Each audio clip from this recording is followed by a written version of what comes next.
had a one. That night, I cut off the little braid on the back of my head. Dad noticed first. Oh, good, he said. I never liked that thing.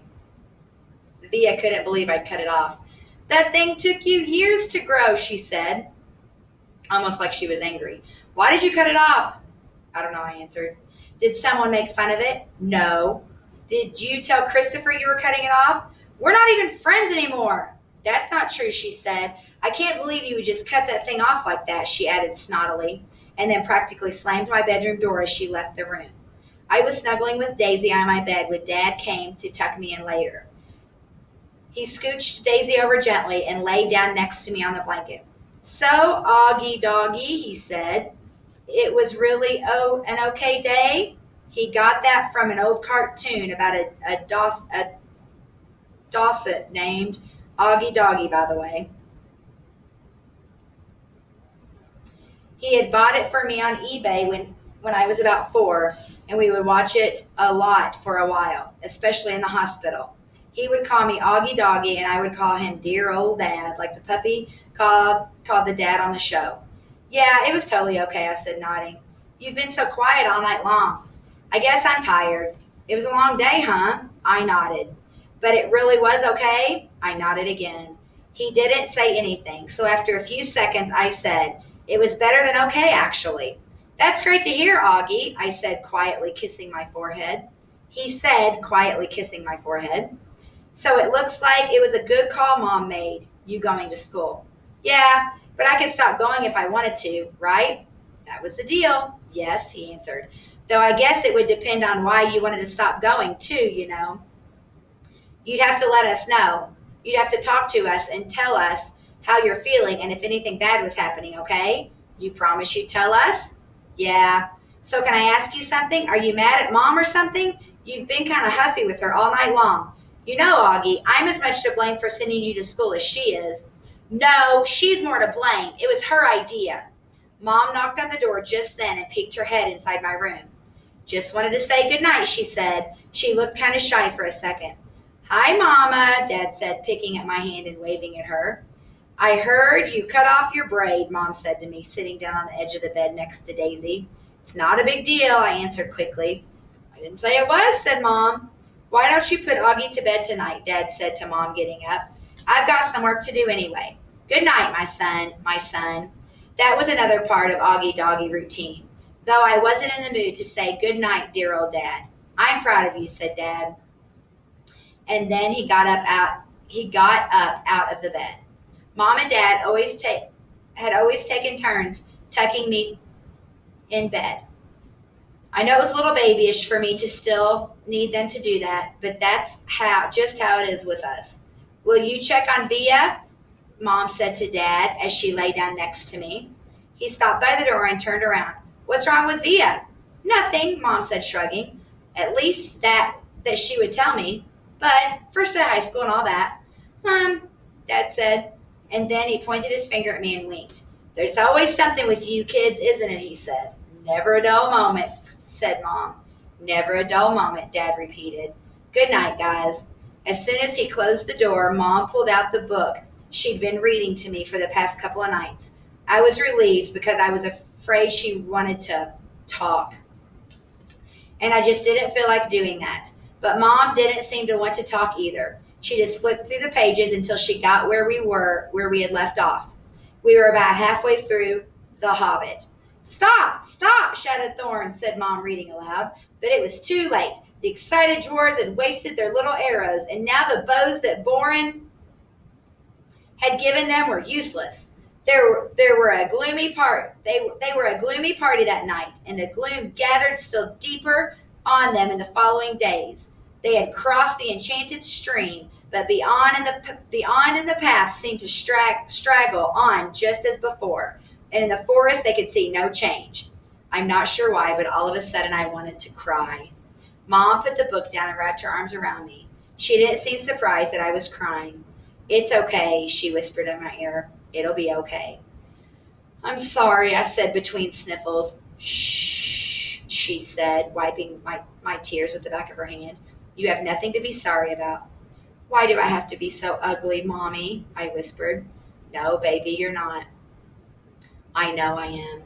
She kissed me all over my face. She kissed my eyes that came down too far. She kissed my cheeks that looked punched in. She kissed my tortoise mouth. She said soft words that I know were meant to help me, but words can't change my face. Wake me up when September ends. The rest of September was hard. I wasn't used to getting up so early in the morning. I wasn't used to this whole notion of homework. And I got my first quiz at the end of the month. I never had quizzes when Mom homeschooled me. I also didn't like how I had no free time anymore. Before I was able to play whenever I wanted to, but now it felt like I always had stuff to do for school. And being at school was awful in the beginning. Every new class I had was like a new chance for kids to stare at me. They would sneak peeks at me from behind their notebooks or when they thought I wasn't looking. They would take the longest way around me to avoid bumping into me in any way, like I had some kind of germ they could catch, like my face was contagious. In the hallways, which were always crowded, my face would always surprise some unsuspecting kid who maybe hadn't heard about me. The kid would make the sound you would make when you hold your breath before you go underwater, a little sound. This happened maybe 4 or 5 times a day for the first few weeks, on the stairs, in front of the lockers, in the library. 500 kids in the school. Eventually, every one of them was going to see my face for the first time. And I knew after the first couple of days that word had gotten around about me, because every once in a while I'd catch a kid elbowing a friend as they passed me or talking behind their backs as I walked by them. I can only imagine what they were saying about me. Actually, I prefer not to even try to imagine. I'm not saying they were doing any of those things in a mean way. By the way, not once did any kid laugh or make noises or do anything like that. They were just being normal, dumb kids. I know that. I kind of wanted to tell them that. Like, it's okay. I know I'm weird looking. Take a look. I don't bite. Hey, the truth is, if a wonky started going to school all of a sudden, I'd be curious. I'd probably stare a bit. And if I was walking with Jack or Summer, I'd probably whisper to them, hey, there it is. And if the walkie caught me saying that, he knew I wasn't trying to be mean. I was just pointing out the fact about what he looks like. It took about 1 week for the kids in my class to get used to my face. These were the kids I'd see every day in all my classes. It took about 2 weeks for the rest of the kids in my grade to get used to my face. These were the kids I'd see in the cafeteria, yard time, PE, music, library, computer class. It took about a month for the rest of the kids in the entire school to get used to it. These were the kids in all the other grades. They were the big kids, some of them. Some of them had crazy haircuts. Some of them had earrings in their noses. Some of them had pimples. None of them looked like me. Jack Will. I hung out with Jack in homeroom, history, English, computer, music, and science, which were all the classes we had together. The teachers assigned seats in every class, and I ended up sitting next to Jack in every single class. So I figure either teachers were told to put me and Jack together, or it was a totally incredible coincidence. I walked to classes with Jack too. I know he noticed kids staring at me, but he pretended not to notice. One time, though, on our way to history, this huge 8th grader who was zooming down the stairs 2 steps at a time accidentally bumped into us at the bottom of the stairs and knocked me down. As the guy helped me stand up, he got a look at my face, and without even meaning to, he just said, whoa. Then he patted me on the shoulder like he was dusting me off and took off after his friends.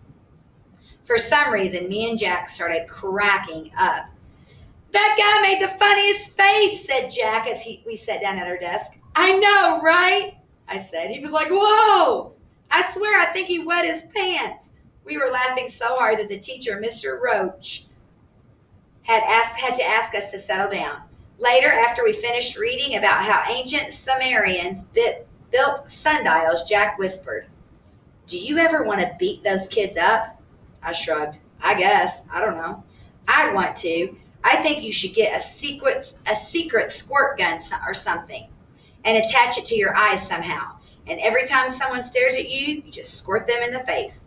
With some green slime or something, I answered. No, with slug juice mixed with dog pee. Yeah, I said, completely agreeing. Guys, said Mr. Roach from across the room, people are still reading. We nodded and looked down at our books. Then Jack whispered, Are you always going to look this way, August? I mean, can't you get plastic surgery or something? I smiled and pointed to my face. Hello, this is after plastic surgery. Jack clapped his hand over his forehead and started laughing hysterically. Dude, you should sue your doctor, he answered between giggles.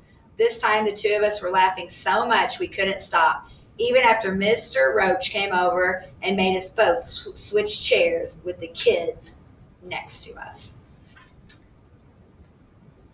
I think he's a pretty good sport about his looks, and Jack seems like a really nice kid. That's pretty cool.